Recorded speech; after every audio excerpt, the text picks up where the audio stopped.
ko mag-eulogy. Ano ba ito? I'll keep it short na lang. Actually, coming here, maraming memories ang bumalik from like 30 years ago. I was auditioning for a film. Super haba ng pila. Dito po, dyan po sa labas.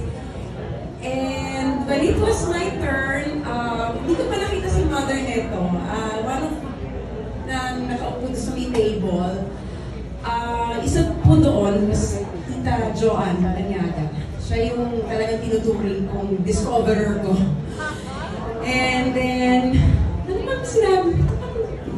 Basta naalala ko, parang pinapa-acting ako and hindi ko alam what came over me, bigla na lang akong umiyak.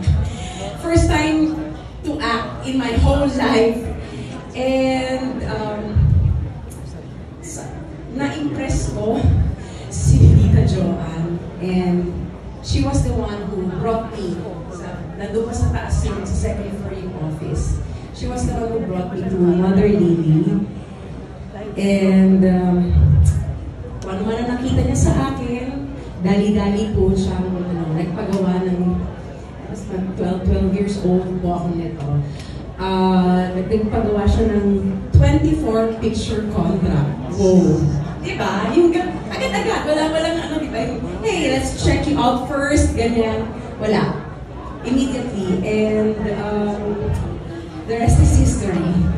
Marami akong naging sobrang daming naging projects mula noon. Sa movies, bida ako. Some of them hindi. Okay lang. Supporting. Naubos po ba yung 24 pictures? Hindi ko.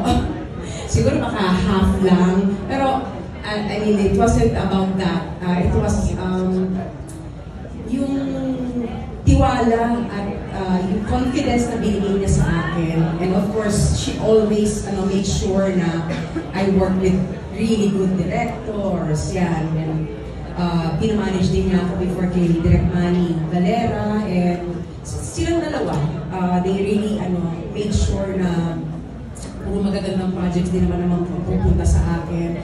And then, because of Regal Films,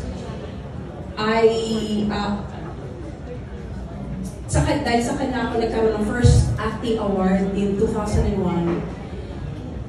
And kung hindi ako nagkakamali kasi medyo hindi ko na rin alam yung I think to this day, I still hold the record ng being the youngest Urian awardee for Best Actress. And it's all because of Mother. So,